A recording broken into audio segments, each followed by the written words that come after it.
Okay, are we set? Okay, thank you. Yes, we are now live on YouTube.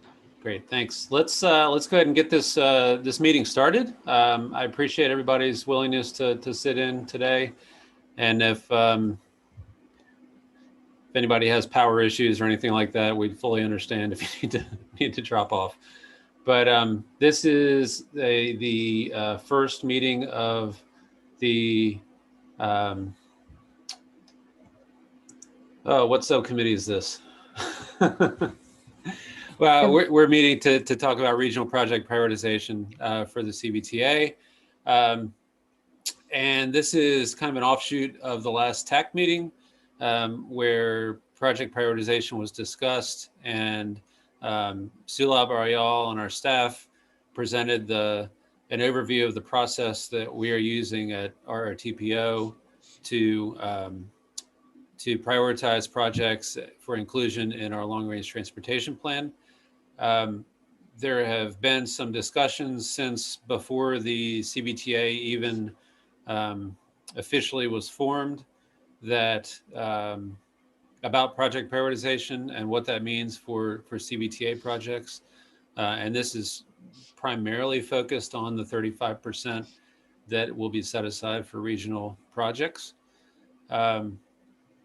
So based on the discussion from the TAC meeting, the February TAC meeting, this subcommittee meeting was set up so that we could talk in more detail about what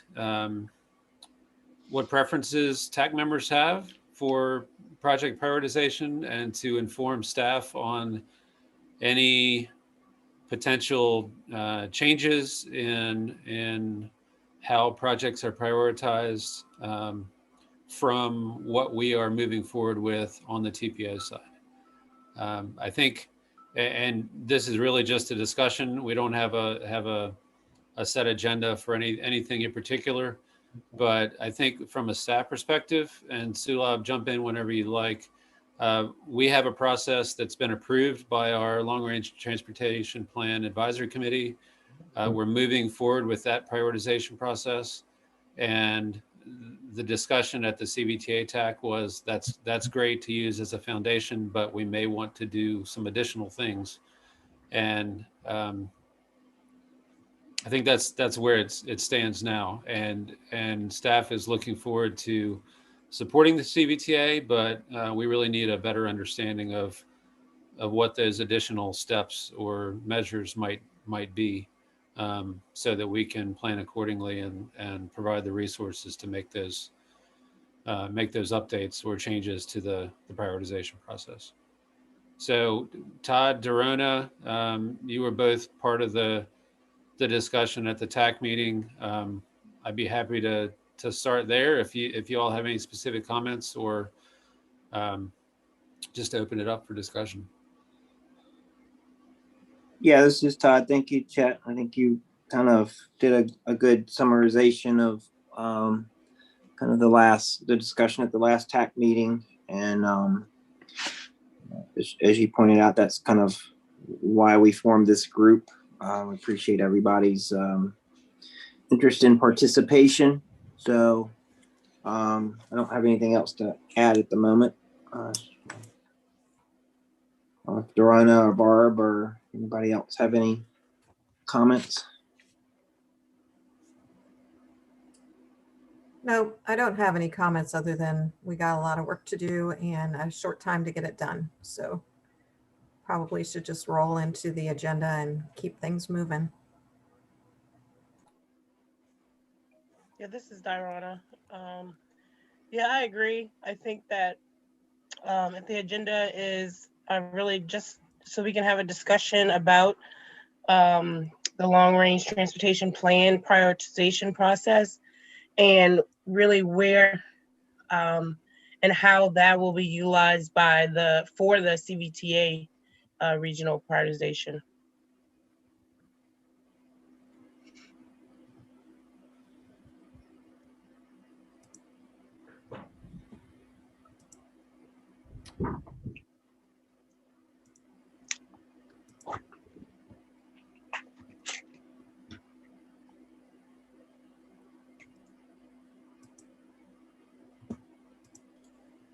Is this the start of the discussion?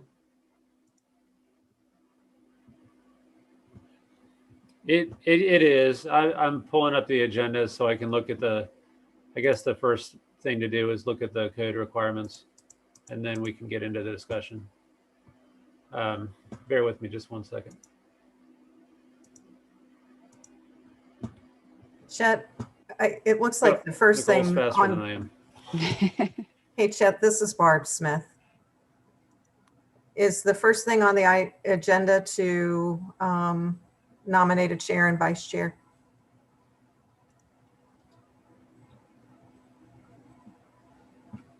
Yes, it is. Okay, so yeah. I'll make a motion to nominate Chessa Walker as the chair. Second. Okay, we have a nomination and a second. Are there any other nominations for chair? Do we want to do these in two separate actions, the chair and the vice chair? Sure. Okay, so hearing no other nominations, all in favor of Chessa as chair, say aye. Aye. Aye. Aye. Aye. Aye. Any opposed, say nay. Motion carries. Woohoo. Congratulations, Chessa. You want to take over? Who will be any nominations for a vice chair to help dig into this with me? Let's open that up. Need some help. Anybody? I'm just gonna leave it all to me. This is Diana. Let's see. Is Joe on this call? My buddy here. Joe. Joe, we work great together. You'd be great. That is true. Yes, I agree. Jessa is the best. So, okay. If it was anybody else, I would withdraw, but I'll agree. Wonderful. Great. So this is Diana. I nominate Joe as the vice chair. Barb Smith, second.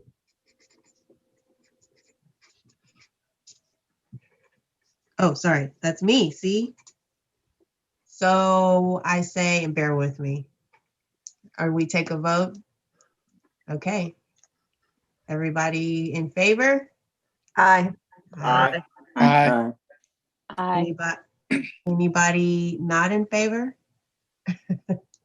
Great. Joe, it's you and I. Okay. All right. Joe, there's going to be a spreadsheet in your future. Oh yeah, we got the spreadsheets on lock between the two of us. We got that covered. Okay, I'm just gonna follow. Let's see the agenda. Okay, so we are on the item 3, the public comment period. We had already had some introduction comments about why we're all here, so I don't have much to say. So I would just move on to the next item, the background on regional project prioritization. So we were going to, I believe, Chet or Sulab, you guys were gonna just quickly reference why we have to, there we go. Yes, so let's go back up to the first highlight, Nicole. So first of all, we need to, this is the code language from House Bill 1541.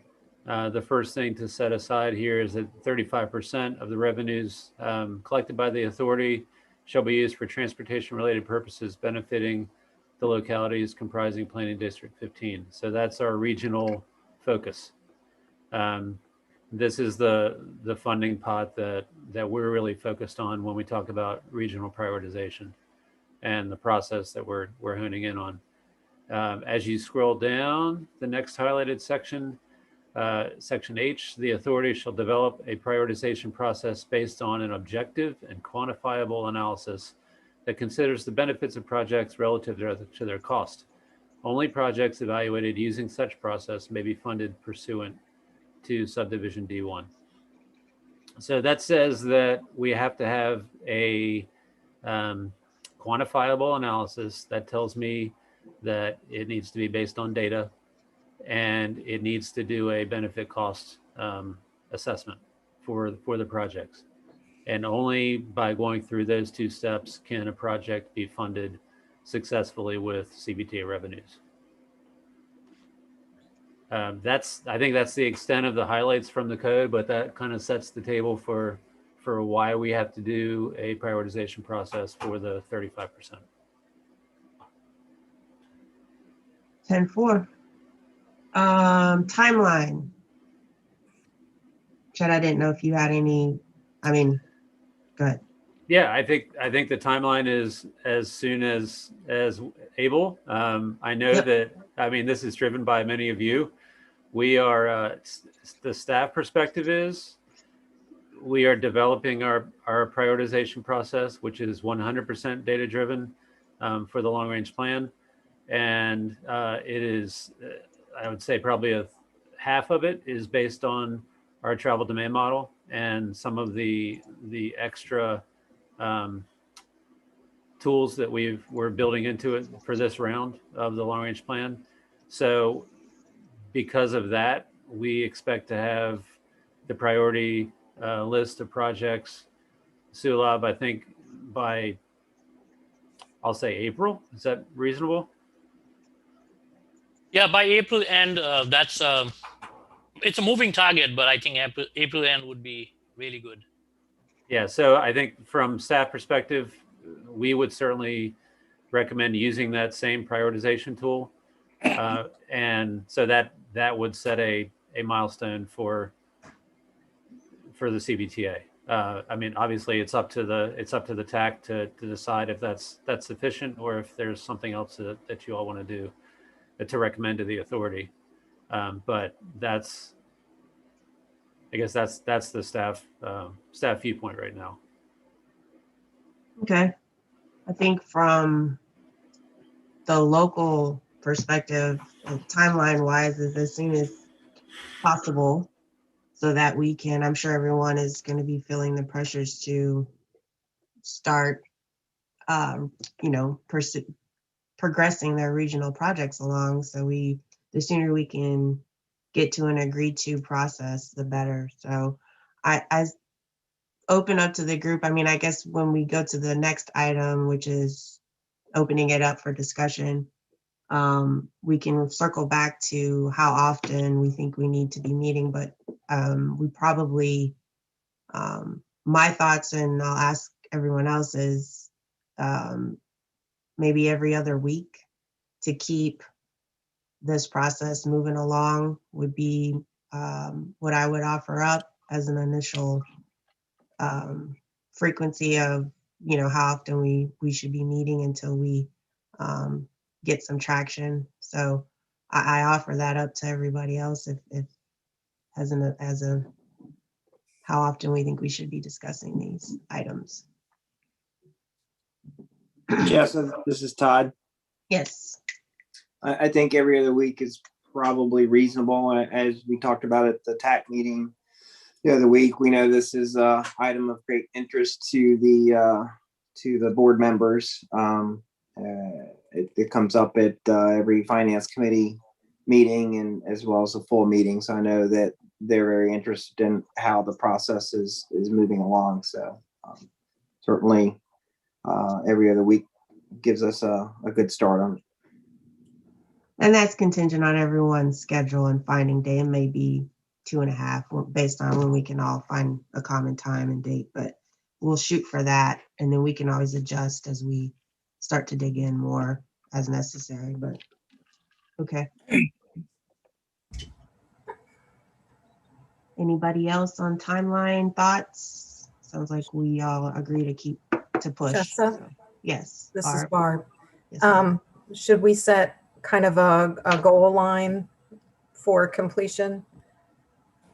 I'm not sure what people would think would be reasonable. What I was thinking is by maybe the end of May.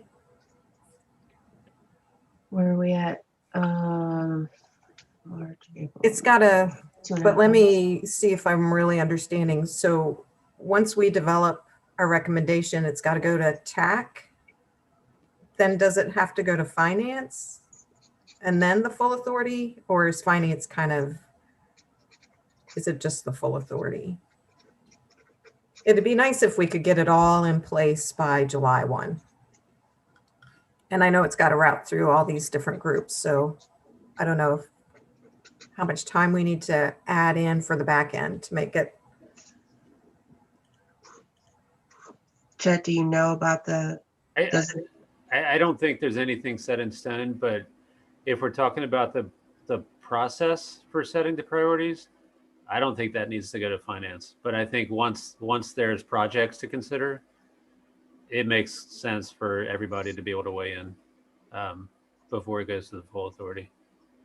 Does this need to go from the subcommittee to CVTA TAC, or because this is a think so. subcommittee, it still needs to go to CVTA TAC? I think so, just to keep everybody informed. I mean, this is a subcommittee of the TAC, so. Okay. okay. All right. So for process, TAC to full authority, once we start applying the process and defining projects, we'll engage at least we'll engage the finance committee too for consideration. Or yeah. So Or- maybe May 1 is the goal line for this process. So May 1 would give us 4 maybe like 5 subcommittee meetings in there. So that sounds reasonable. Anybody else? May 1? I think from a staff perspective, that's fine. It depends on what additional measures you want to consider and how much time it's going to take to ramp those up. But if we're talking about the tool that the TPO is developing, May 1 makes sense. All right. All right. So any other discussion on timeline? Otherwise, we can open it up to item 5, which is comments from the group on prioritization. I can start the discussion if that's helpful. Chet's referenced the prioritization process that is being used for the long range transportation plan. And I think that, this group, that's obviously a good place to start from. As a locality and formally being on the consultant side and scoring projects, locals, we're all very familiar with smart scale. Well, I would think we're all familiar with smart scale and the scoring process and some of the holes in it or opportunities to improve upon that process. So I would imagine this group will be able to, the thought would be that we could start with that process and then we can look at it and see how we can modify it if it makes sense for what the authority's goals and objectives is for the regional pot. I think the first step that we kind of touched on and that we probably should start with is how are we going to define what is a regional project? What defines a regional project, and then what is the steps that we're going to use to prioritize those projects? And Barb, you and I had talked about a jumping off point for what is a regional project. There was some discussion on, I think Sulab was either Sulab or Chet, maybe it was you, Sulab, that referenced relative to the long range plan what a regional significant project was. So that might be a starting, I think that definition is very broad. So that might be a good place to start from for the authority to see, how we would make that more specific to our process. And then as far as the prioritization process, I think it would be good to step through what the long range plan process is, what are the measures, and then which measures, you know, what do we agree with? What do we think needs to be modified? I guess I'll throw that out to the group for just open discussion on how you guys see in the framework of this process going forward. Ms. Chair, this is Diana. Yes, ma'am. Yeah, I think I agree on definitely really, I've kind of named it eligibility criteria. So I think it's the same as what you're describing as what is a regional project. And I just know as we kind of think about the different pots, the different really entities and pots of money that well, rather the different entities that will go after the pot of money, is really important to try to define that. And I think that would kind of help with some of the things that we saw with the outputs for Smart Scale, potentially. I know that our staff has had a lot of conversation on interstate only projects, and how those projects would need to really have some other integration into the regional aspect, as well as, you know, not having just collector or local streets. So there's a number of things that I think would be a great start for the discussion and I think in the long range transportation plan, Chad and them have some criteria that they have listed for the eligibility, which would be those that would go into any prioritization in the first place. And maybe we could start from there and then kind of begin to talk about what we would, you know, propose to the authority as, you know, a baseline to the types of projects that would be eligible. Jessa, this is Barb. To build on what Dorona just said, I think that's a great approach. Sort of thinking about projects based on the road that would be the project is on. Also, things like transit is another category to think about when we're talking regional. So yeah, just kind of coming up with maybe some project type categories that fit, in our opinion, the regional definition that might be candidates. Okay, project types.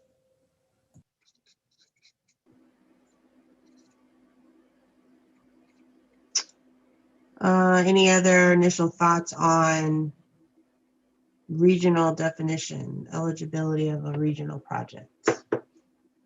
Defining that. Yeah, Chessa, would it be helpful if Sulab shared our regionally significant project definitions? That'd be great. Okay, I can share my screen now.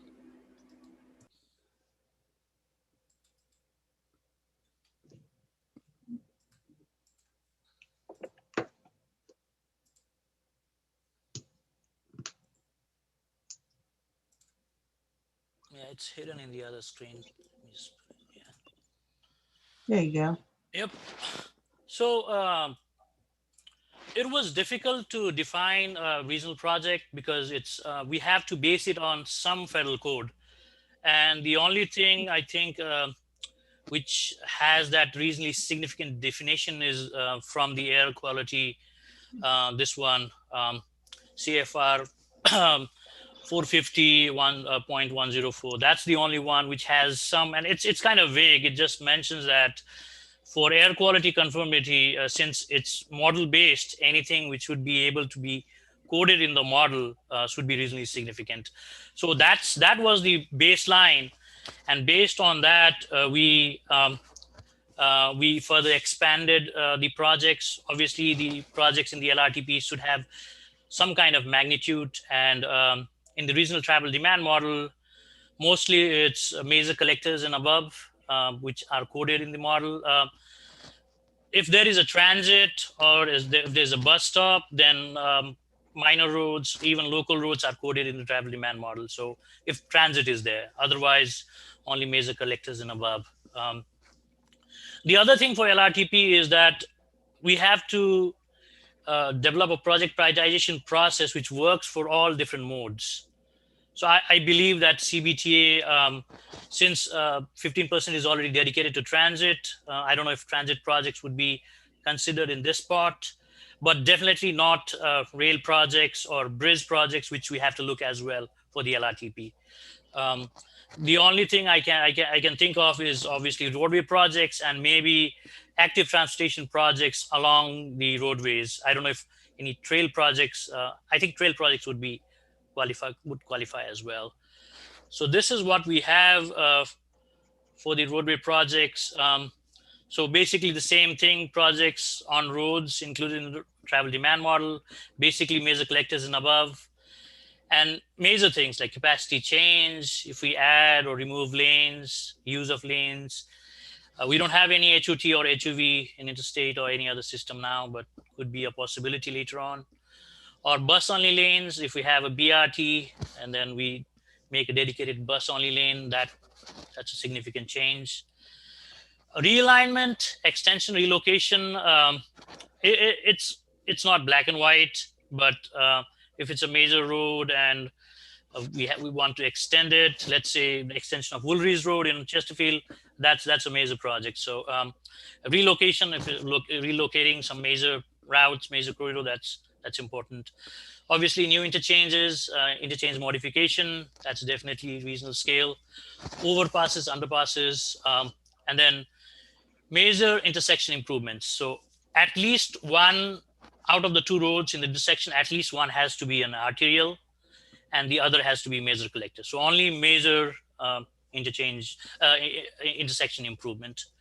So let's say 522 in Route 16 Chesterfield in Powhatan County. So, or Broad Street and Route 33. So only major intersections. And then any new road alignment, which would be normally be coded in RTC model. So any new road, which would normally change any significant pattern in the regional travel. So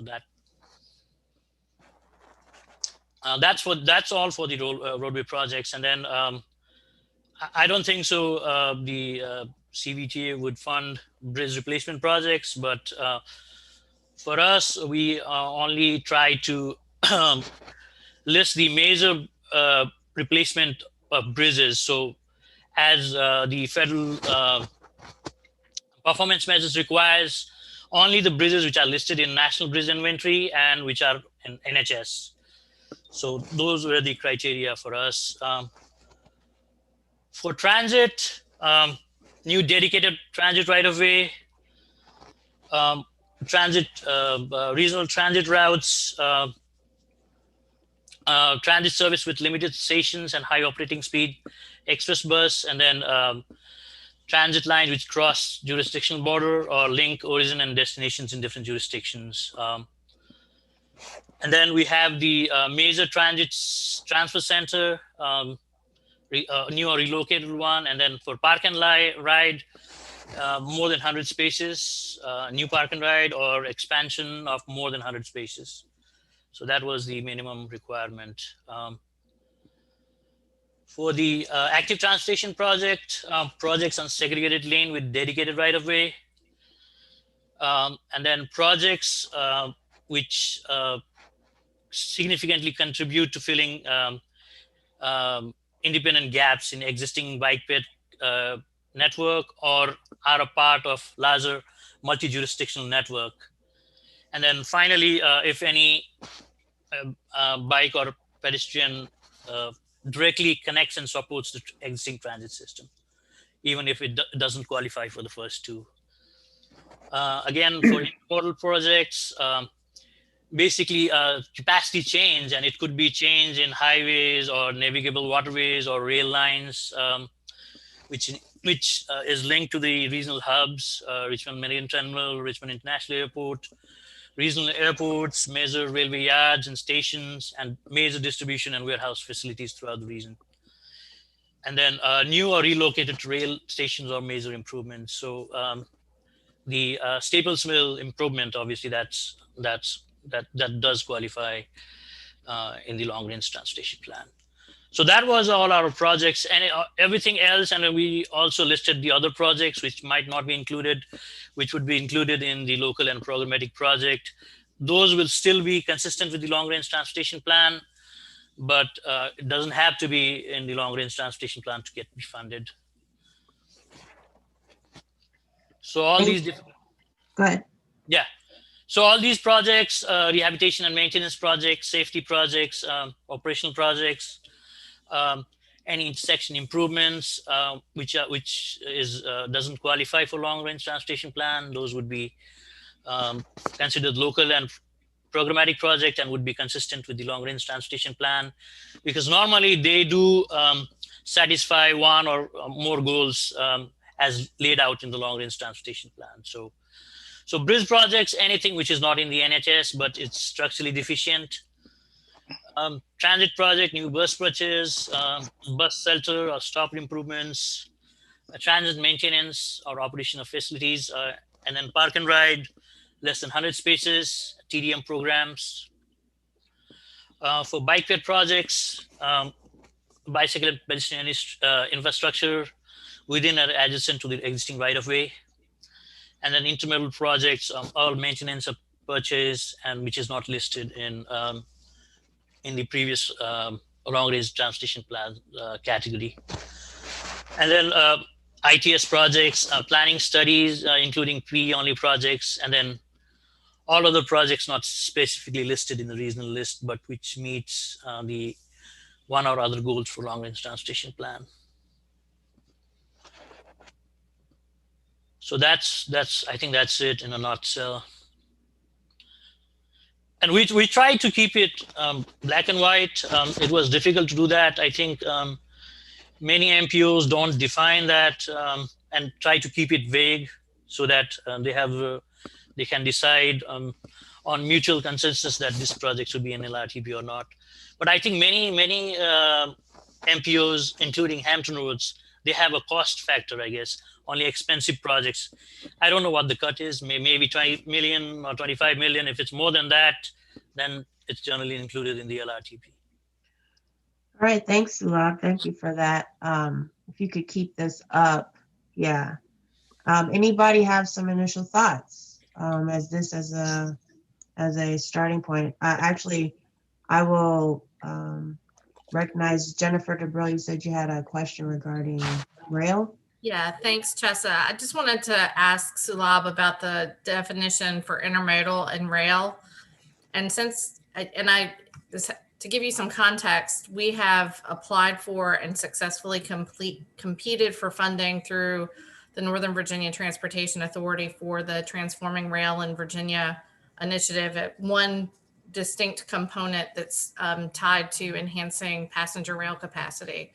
It's a rail flyover project. And so you mentioned specifically, like station improvements at Staples Mill, but if there were some type of actual like rail improvement itself that's necessary to increase rail capacity, would that be seen based on these definitions as regionally significant? Because it is in Northern Virginia.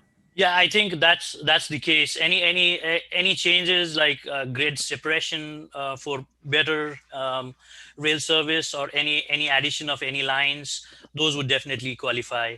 And DRPD has already provided us the list, and we have all those projects listed as which qualify for the long range transportation plan. So yeah, I'll add one more thing. I do think there is a difference in looking at things from a prioritization perspective between looking at projects like the list that our rail staff gave you for the long range transportation plan, and then looking at list of projects to determine what should be prioritized for funding.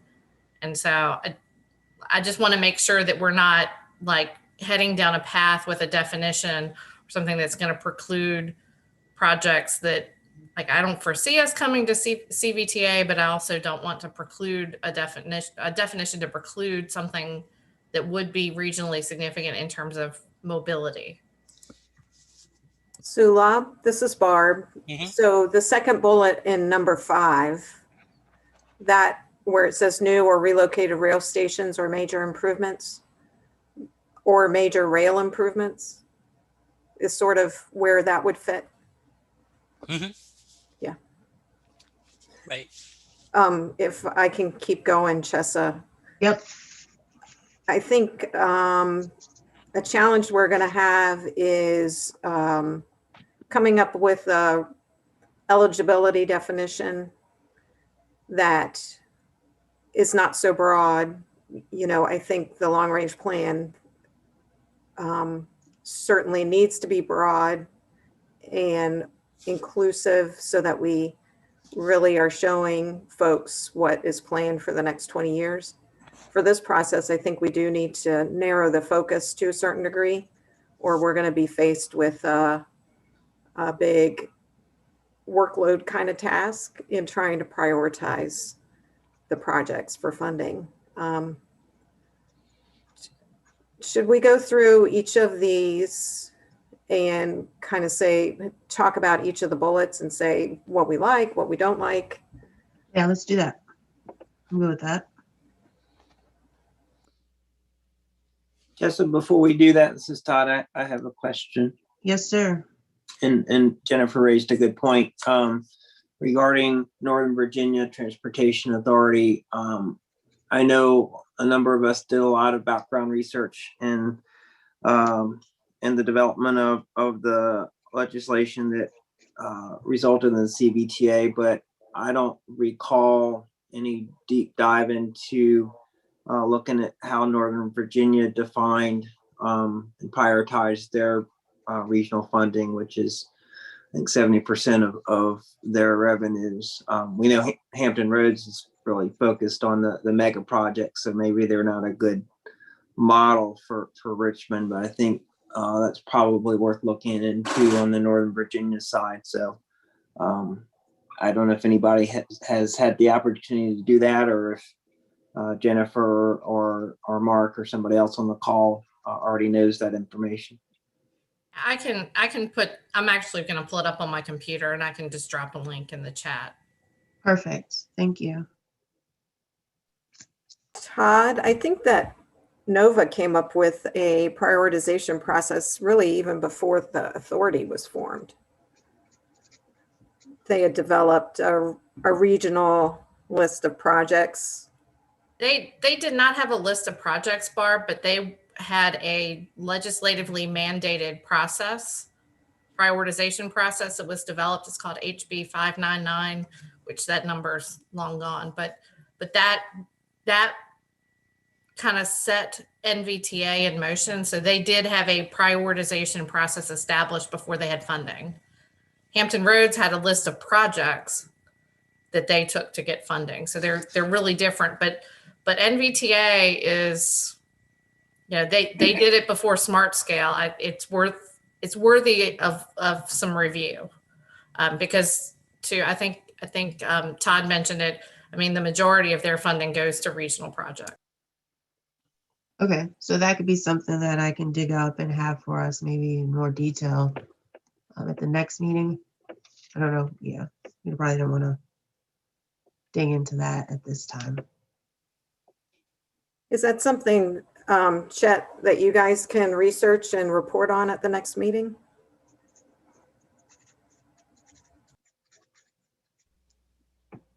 Sure.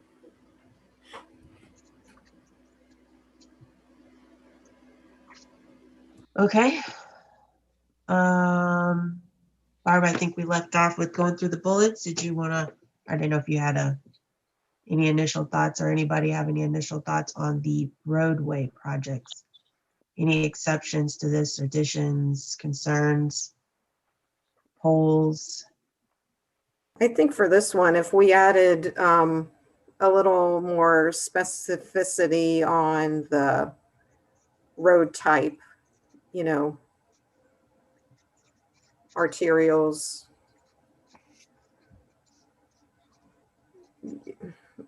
that's mentioned, but are there other road types that would be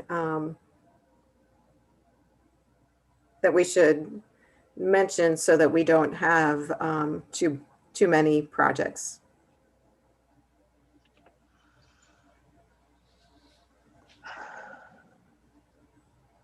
Yes, so this is Todd. Yes, Todd. So I guess using the criteria that feeds into the air quality model and that's used at the TPO for eligibility for RSTP and CMAC, it's collector and above, correct? So is that maybe a reasonable starting point for this definition?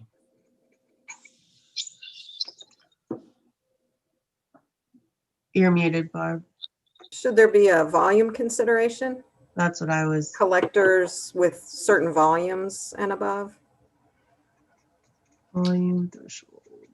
I guess my response to that would be, is it a relative volume? Because maybe we have a road that's relatively low volume for the urban area and one of the rural counties, but it's a major volume relative to their other traffic volumes within that locality. So do we preclude it just because they don't meet a threshold that's maybe too low for something in the urban area? Or do we have go ahead. If, I don't know about that, the relative volume, because it's regional funding. So shouldn't it be, we should be thinking about it regionally and not relative to a locality? And this is Diana, and our staff has notes, and we've actually excluded collector and local routes altogether as comments towards the inclusion, but that's just as we look at the regional pot. That's been kind of my gut reaction also. Excluding collectors and local routes. Local streets, yes.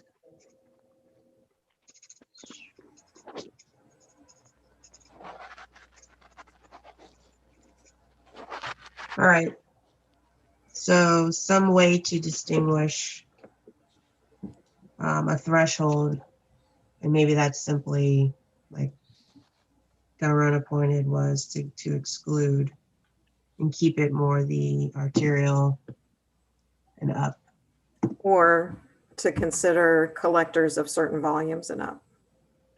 But Todd had concerns about that. Right. I guess I would defer to somebody representing one of the rural localities on the call, is if they think that if we exclude collectors, will that meet projects that they see as in their universe of needs in the future. Well, don't Universe forget of there's regional. CVTA local. Right. Mhm. So we're not trying to fund every project that folks want with this regional pot of money. Correct. Collector of a certain threshold, volume threshold.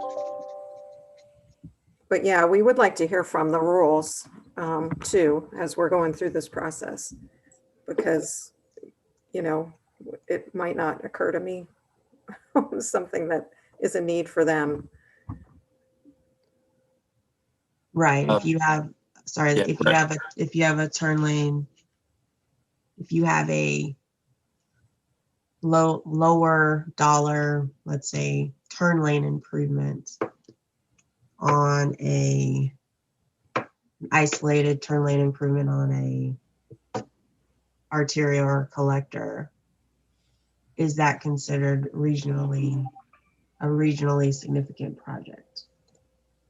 I mean, for Powhatan, I would selfishly love to fund some of those, but I can't think of anything I could do in our county that would be of true regional significance on a collector. I don't know if there's something outside of our county, and if there's something in Chesterfield that could be done on one that helps us and others, especially maybe where somebody connects to 288 or something like that. But speaking for my county specifically, I can't see how we could really help the region by doing something on a collector here.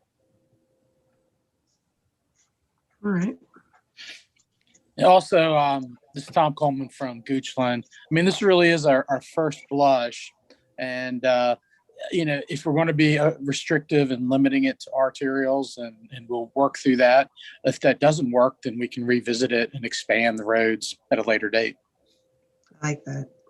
Yeah, I think that is a very good point, that just like so many processes, we'll do our best, but we need to be ready to refine as we go along. Okay. In the same category, realignment. We do a Well, lot I of guess two-lane. if we have a road definition, realignment of an arterial, okay, but yeah, when I think of realignment, most of the Right. time it's our secondary roads with bad horizontal or vertical alignment. Right. All right. So sounds like we have some heads nodding on arterials. Collectors of a certain threshold, maybe. I'll just leave that in there for now as a consideration.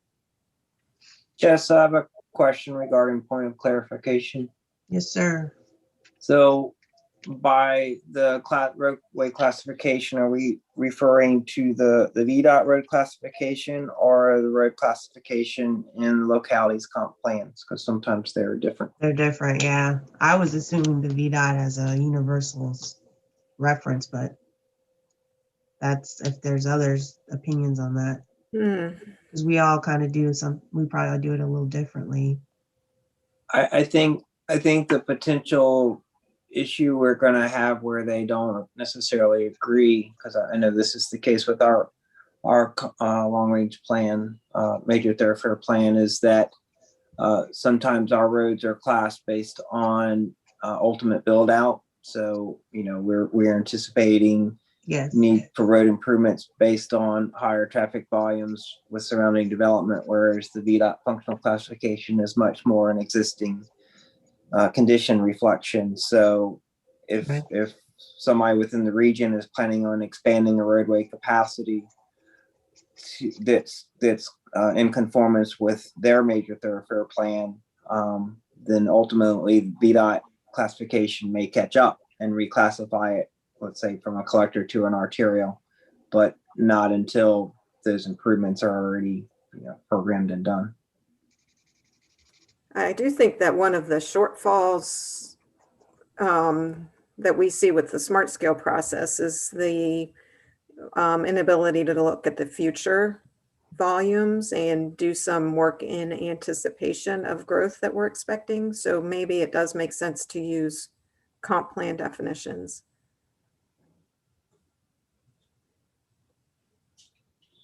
I think we would support that just based on our kind of universe of long-term needs that we've identified. That some roads, if you're looking at a low volume road in eastern Henrico right now, it's probably a collector on the VDOT classifications because it's a 2-lane roadway. But if we have major development that's anticipated in the next 10 or 20 years on that roadway, then we may have it classified as a minor arterial, for example. So I think that's probably more appropriate in many cases.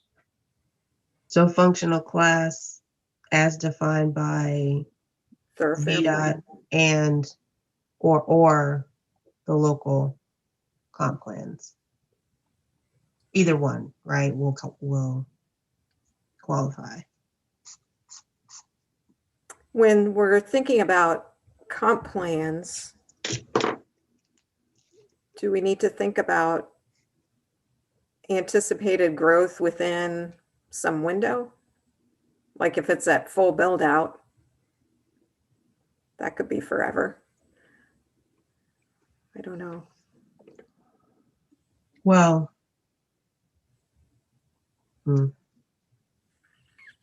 but that's what the comp plan is, right?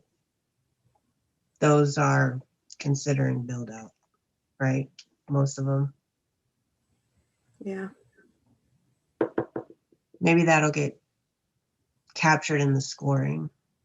that's true. Like it'll screen in and then it'll fare how it fares based on how we consider development conceptually or site plans or like what Smart Skill does. Yeah, right.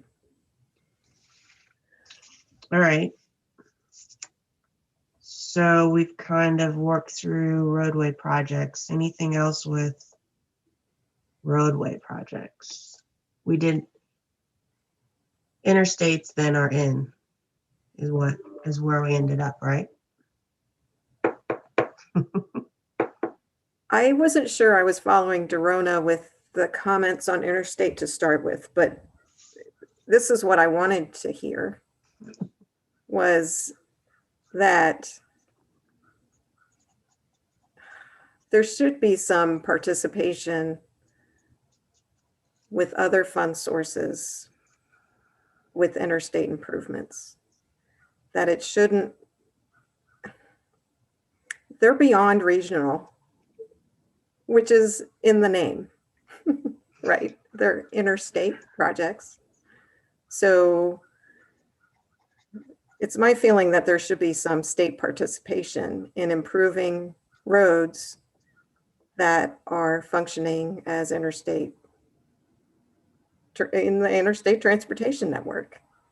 Versus like a 288 or a Chippenham or something that is truly, I mean, it is a little more regional than a 95, 64 limited access interstate. And Barb, just for clarification, and I think Winchester. Uh-oh. You muted yourself, Daron, I think. Sorry. That's okay.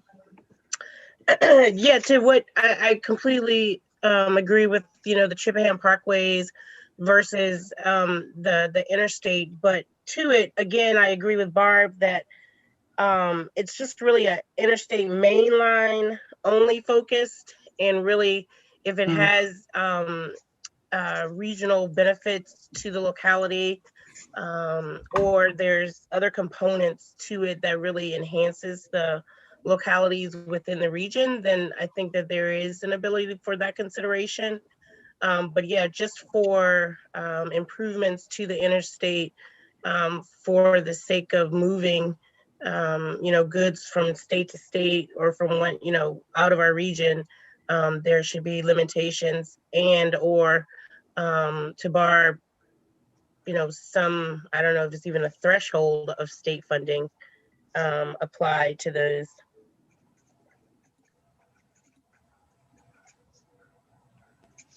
I feel like I need to think about that.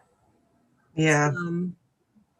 That is a very interesting point because you can have an interstate like what we have at 9510, for example, mainline 95 through there is a local daily issue, but it also serves a very important interstate corridor, but it has a local impact in terms of its congestion and safety problems. Yeah.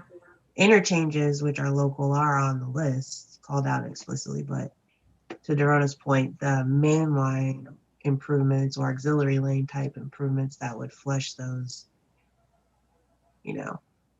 aren't reflected, right? Well, yeah, I think I need to, I don't know. That's something I do think we need to think about, but I don't know that I need to let it percolate in my brain a little bit before I can really come up with something on that, on interstates. Yeah, that's a tough one. Jessa, this is Todd. Yes, sir. So I think the expectation of most of us at the local level is that we would hope there would be that the state would take the lead on funding mainline interstate improvements, especially now that there's some dedicated interstate funding. So do we by definition want to rule out blending CVTA regional money if we needed to close a gap in some of those funding needs? My answer to that is probably not. Do we want to take CVTA regional money and fully fund mainline interstate improvements outside, to take it outside the region? Probably not. So I think we don't necessarily want to exclude that as a regional a regional need that could benefit from regional funding, but I think really it comes into the partnering of other funding sources, whether it's smart scale or interstate funding. So Yeah, I think you put that well, Todd. Fully fund, no cost sharing. Yes. And yeah, and to that, I mean, if it's included and then at the, at the evaluation stage outside of the prioritization, it's noted that, it's 90% other funding, and then it just needs the 10% to close the gap, then I guess there's still that decision-making time to then, say that for the CVTA board members to recommend that for funding.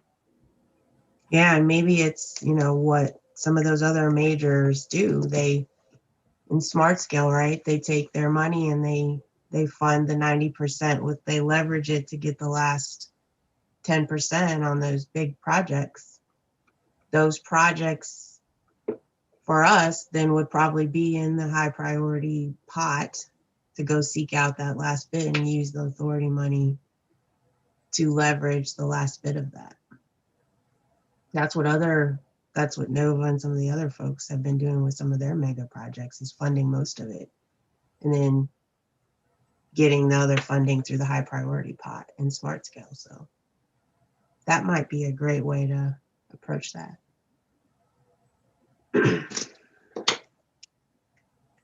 Okay, great. So roadway projects, we've hit on functional class, interstates. Anything else with this roadway grouping? And just for clarification, Madam Chair, freeways are included under these roadway projects? Yes. They So do. arterial or above, right? Yes. Awesome. Mm-hmm. So Chessa, I think our meeting is supposed to end. Oh, I'm sorry. Yeah, we were 1 minute away, you guys. Okay. So do I work with, to get the next meeting scheduled, or work with Nicole. Yeah, Nicole. Okay. So we'll figure out availabilities and we'll continue this discussion, and maybe I will try to put together an agenda and kind of try to make the best use of our time, because we certainly can go down some rabbit holes with some of these topics. So, okay, I'll get with Nicole and we'll set up the next couple of meetings, get on folks' calendars, maybe the next 2 or 3 even. Anything else? Sorry, did I cut you off, Barb? Anybody else? Okay. Well, what else is, yeah, so look out for when is good availability, and we'll keep this discussion rolling. Any outgoing comments? Otherwise, we are good to go. All right. Thanks, Stay everybody. safe, everybody. Yep, stay safe.